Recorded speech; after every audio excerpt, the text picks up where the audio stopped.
ज़्यादा vote cast हुए और 61% वोट कास्ट हुए जी। पाकिस्तान के अंदर सबसे ज़्यादा जो जिस हल्के में वोट कास्ट हुए अल्हम्दुलिल्लाह, और एक कॉम्प्रिहेंसिव विक्ट्री हुई। और फॉर्म 45 जो है वो सारे के सारे हमने पूरे 261 में से 260 इकट्ठे करके उसके बाद सबसे पहले मैंने अपलोड किया। सबसे पहले वीडियो भी मेरी आई और हैरत ज़दा बात है कि इतनी बड़ी लीड से हारे हुए शख्स को आपने कैसे बना दिया। जो घर जाके सो गया था, जो अपनी हार तस्लीम करके घर जाके सो गया।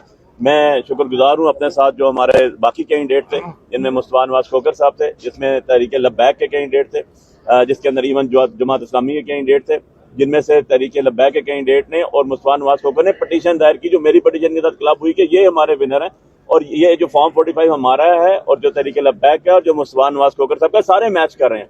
तो क्वेश्चन रेज हुआ है।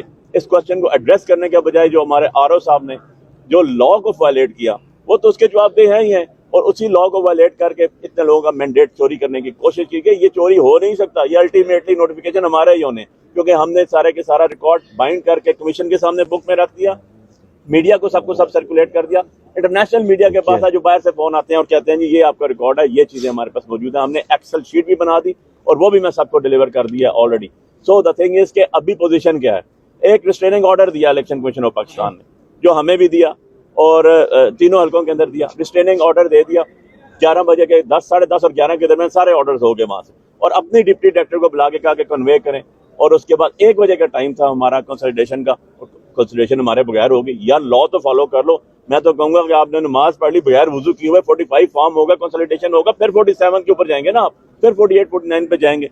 किस तरह के ये मामला चल रहे हैं। और कॉन्स्टिट्यूशनल पोस्ट है। मैंने आज चीफ जस्टिस साहब को भी कहा कि जी कॉन्स्टिट्यूशनल पोस्ट भी जो लोग बैठे हुए हैं वो कॉन्स्टिट्यूशन के ताबे हैं, वो कॉन्स्टिट्यूशन को फॉलो करने के जिम्मेदार हैं। वो कॉन्स्टिट्यूशन से बालातर नहीं है, उन्होंने कॉन्स्टिट्यूशन को फॉलो करना है। कॉन्स्टिट्यूशनल असेंबली, कानून साज असेंबली, जो हमारा कॉन्स्टिट्यूशन शुरू होता है करारदाद मकासद से, और कॉन्स्टिट्यूशन शुरू होता है जिससे वो करारदाद मकासद से। उसके बाद आज आप कानून साज असेंबली में चोरों की तरह बंदे ला के बिठा रहे हैं। तो भाई ये 40 अरब 42 अरब रुपया किस लिए खर्चा आ रहा हो कहते, वो आपको सीधा फॉर्म 47 देता और आप नोटिफाई कर देते। उसके अंदर जरूरत ही नहीं थी अरबों रुपए लगाने की, लोगों की बेटरमेंट पे लगा देते। जब इलेक्शन हो गया, लोगों का मैंडेट आ गया, तो ये तो आपको मानना पड़ेगा। और ये आरओ जवाबदेह हैं। हमने इसीलिए पिटीशन की थी कि ये आरओ जो है इनको देखें, इनके करैक्टर देखें। ये यहाँ पे जो है लगा रहे हैं दफे 144 के, ये यहाँ पे FIR करा रहे हैं, यही आरओ है। आज जवाब मिल गया आवाम को। आज जो क्वेश्चन रेज होता था कि बहुत अच्छे हैं, आला बाला है, जवाब मिल गया। आज तक मैंने आरओ की शक्ल नहीं देखी। जब जाते हैं मिलता ही नहीं आरओ, ना इलेक्शन से पहले, ना इलेक्शन के बाद, ना किसी भी जगह। आरओ साहब कौन है, उसकी जगह कोई और बंदा बैठा होता है। अंदर जाने की इजाजत नहीं है।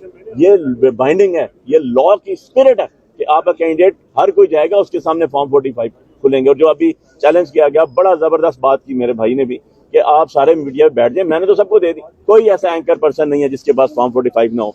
हमारे NA-48 के कोई ऐसा बंदा नहीं है जिसके पास पब्लिक डॉक्यूमेंट है। चला गया, पब्लिक की इमानत चलेगी।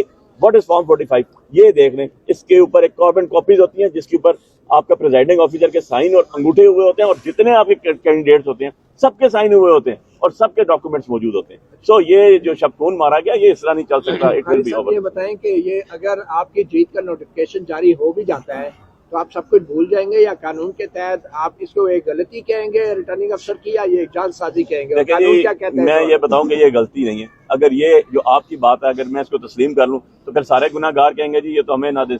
Ignorance of law is no excuse. कानून क्या? Ignorance of law is no excuse. Complaints होगी, अभी प्राइवेट कंप्लेंट्स आएंगी, अभी कंटेम्प्ट आएगा। सबसे पहले तो ECP के ऊपर कंटेम्प्ट, ECP की कंटेम्प्ट फाइल होगा अगेंस्ट द आरओ कि ये एक ऑर्डर आ गया, ECP का ऑर्डर है, उनका अपना ऑर्डर है और उसके इम्प्लीमेंट नहीं किया। कंटेम्प्ट किसके पास जाएगी?